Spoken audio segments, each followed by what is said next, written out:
Welcome sa Latter-day Understanding. Ako si Richard Greenland. Last week, ang journal prompt natin ay, Kailan ko nadama ang pagmamahal ni Jesucristo? Kailan ako ginabayan ng kanyang liwanag? So, nag-usap naman tayo tungkol kay John last week, pero mag-usap din tayo tungkol sa kanya ngayon dahil si John ang sumulat ng aklat ng Revelation. Si John, hindi naman siya mapatay dahil sinabihan siya ni Jesucristo na mabubuhay siya hanggang sa pangalawang pagparito ni Jesucristo. Kaya hanggang ngayon, buhay pa rin siya, hindi na lang natin alam kung saan. Pero ang ginawa ng mga tao dahil ayaw na nila sa mga apostol, pinapatay na nila ang mga apostol, hindi nila mapatay si John, kaya pinalaya siya, nilagay siya sa isang isla, yung Isle of Patmos. Habang nandoon siya, may natanggap siya na paghahayag, yung parang vision siya. At yung vision na ito ay tungkol sa plano ng kaligtasan at mas lalo tungkol sa ginawa ni Jesucristo sa plano na yan. Kaya nagumpisa sa premortal life, meron din yung tungkol sa mga nangyayari dito sa mundo, at ganun din kung anong mangyayari sa pangalawang pagparito ni Jesucristo. Kaya mahirap naman maintindihan kuminsan dahil maraming symbolism, pero ang mahalaga na makuha natin dito ay na si Jesucristo, siya talaga ang pinakamahalagang bahagi ng plano ng kaligtasan. At ganun din na mananalo si Jesucristo sa paglalaban kay Satanas. Walang duda dyan, talagang mananalo si Jesucristo. Kaya basahin natin ang isang quote ni Elder Jeffrey R. Holland. Sabi niya, Christ volunteered to honor the moral agency of all humankind even as he atoned for their sins. In the process, he would return to the Father all glory for such redemptive love. This infinite atonement of Christ was possible because 1. He was the only sinless man ever to live on this earth, and therefore was not subject to the spiritual death resulting from sin. 2. He was the only begotten of the Father, and therefore possessed the attributes of godhood that gave him power over physical death. And 3. He was apparently the only one sufficiently humble and willing in the premortal council to be foreordained to that service. So mahalaga talaga si Jesucristo sa plano ng kaligtasan. Kung wala si Jesucristo, wala talagang plano ng kaligtasan. Hindi talaga mangyayari. Hindi matutupad. So, pag binabasa natin ang aklat ng Revelation, kailangan isipin natin na kahit hindi natin naiintindihan ang lahat-lahat, basta subukan lang natin, sikapin natin gawin ang kaya natin sa pagkaintindi ng aklat ng Revelation. At ang maganda ay kung sinisikapan natin gawin ito, bibiyayaan naman tayo kahit hindi natin maintindihan lahat. Basahin natin ang sinabi sa Joseph Smith translation ng Revelation chapter 1 verse 3 tungkol dito. Sabi dito,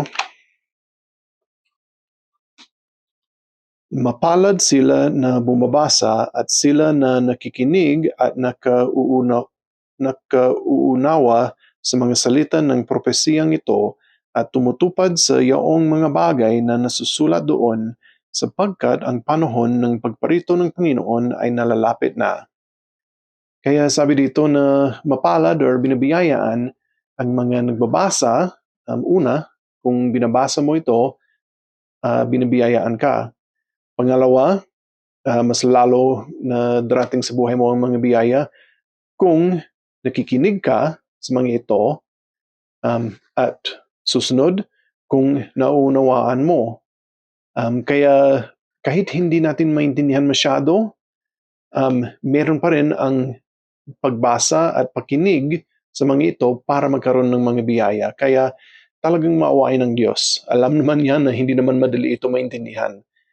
Pero, siyempre, pag nababasa natin marami, nakikinig tayo dito marami, maiintindihan naman natin sa balang araw.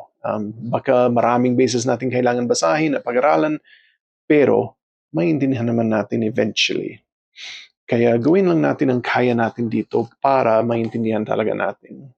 Ang isang bagay na mabasa natin o mapag-aralan natin sa Revelation 1 hanggang 5 na meron sa itong lesson ngayon ay tungkol sa sinabi ng Diyos kay John na nasabihin niya sa mga kongregasyon ng simbahan, yung mga ward, stake, ganyan, na meron doon sa mga iba't ibang lugar sa mundo. Dahil alam naman ng Diyos kung anong kailangan nila, kaya yan ang sinabi niya kay John na sabihin sa kanila. Maganda talaga basahin ng lahat, pero syempre, kagaya palagi, wala naman ganyan na oras para pag-aralan ng lahat, at dapat gawin natin yan sa sarili din natin. Pero, ang i-focus natin ngayon ang sa mga Laodiceans. Marami naman tayong matututo dito. So, una, basahin natin ang sa Revelations chapter 3, verses 15 hanggang 16. Ang sinasabi dito ay, nalalaman ko ang iyong mga gawa na ikaw ay hindi malamig o mainit man. Ibig ko sanang ikaw ay malamig o mainit.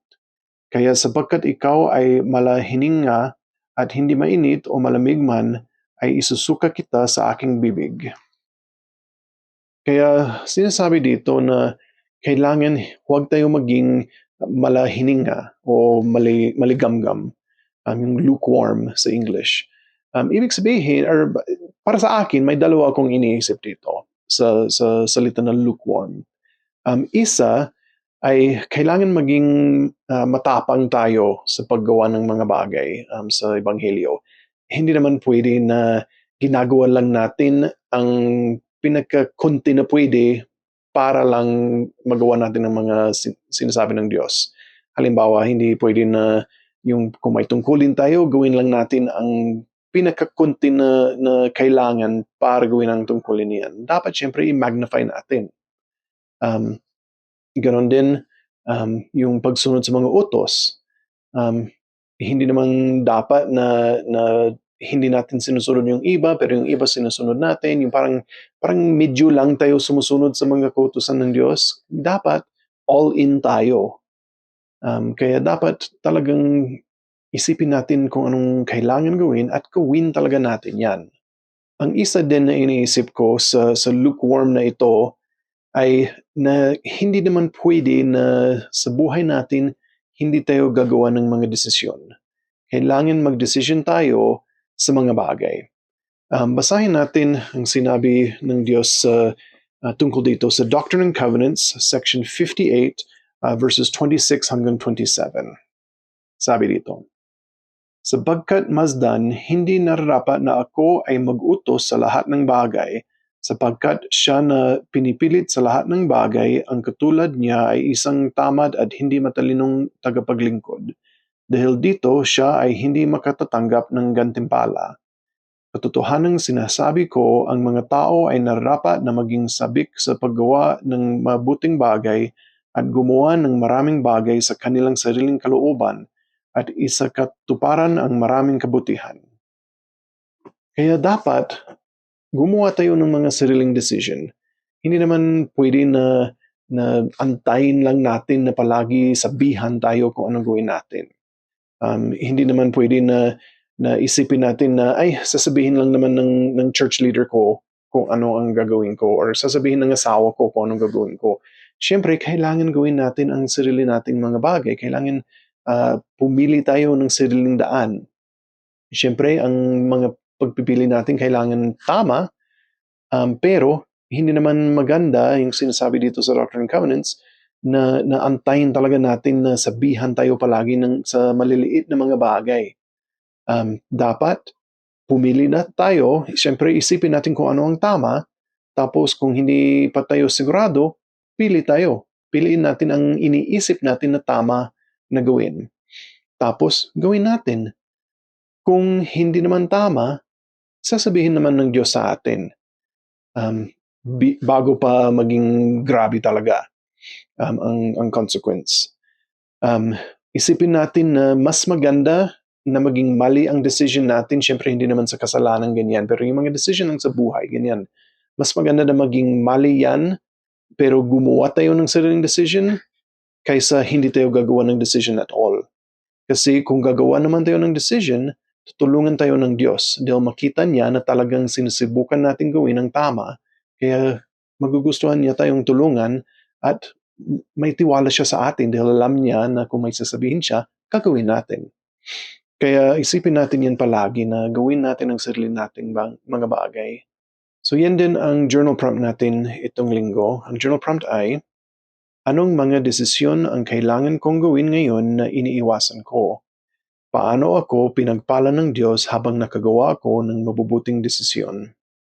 Isipin natin yan palagi. Kailangan talaga gawin natin ang mga tamang decision, pero kailangan basta mag-decide tayo na huwag tayo maging lukewarm or maligamgam. Sige, basahin natin ang Revelation, isa lang siya, Revelation chapter 3 verse 19. Sabi dito, ang lahat kong iniibig ay aking sinasaway at pinarurusahan. Ikaw nga'y magsikap at magsisi. Kaya ito ang sinabi din ng Diyos kay John na sabihin niya sa mga Laodicean, pero tama ito sa atin din.